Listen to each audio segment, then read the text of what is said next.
Okay, after hour and a half, I already disassembled the car, sorry, the intake manifold part, and this is how it looks like after 130,000 miles.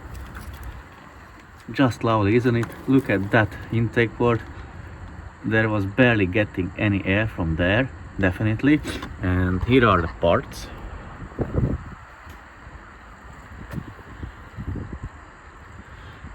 As I usually say, the EGR parts are not that bad because they get clogged obviously, so it's not good anyways, or at all, but they are not bad as the intake manifold and the intake ports. Let me show you. This part is causing the problem, not the problem, but this one triggers the fault code, the P0401, because, let me give you another insight. So this is on the car like this. Here comes the EGR, the air goes through here, and if I turn it around, this is that part. And if I show you from the intake, from the throttle body side, there, I don't know how much you can see, but I will disassemble it. So there is a hole in that tube, and the tube gets clogged up with carbon, so it cannot let any air through here back to the intake manifold, and it triggers back to the EGR, the fault code. Some kind of sensor is triggered that, hey, I cannot get enough air, or the air doesn't pass through, so that's why it triggers the fault code.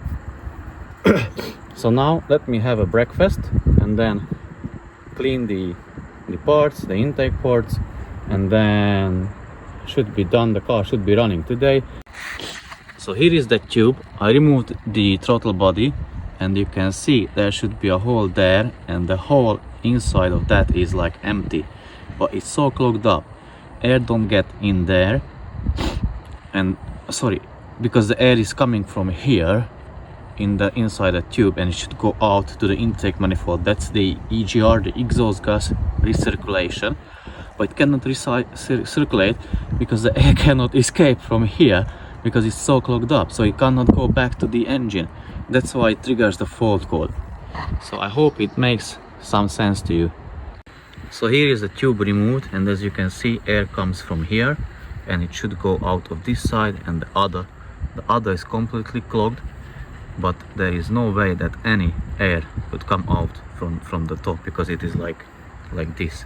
So no way, no air is coming from here, and that's why it throws the fault code. Again, 4 ports are done now.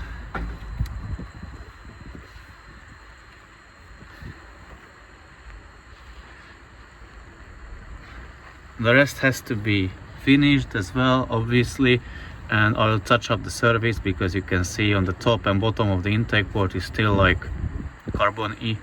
So I'm going to turn the engine over, finish the rest of the 4 ports. Again, I'm quite lucky because this is a manual again, so just leave the side, turn the crankshaft by the wheel, check if the valves are closed. If they are closed, I can do the walnut blasting.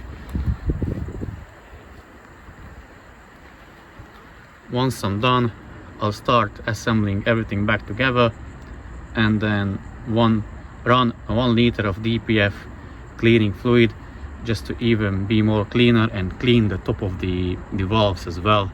And basically that's gonna be it. Okay, the cleaning or the walnut blasting is done, and it turned out greatly, as you can see.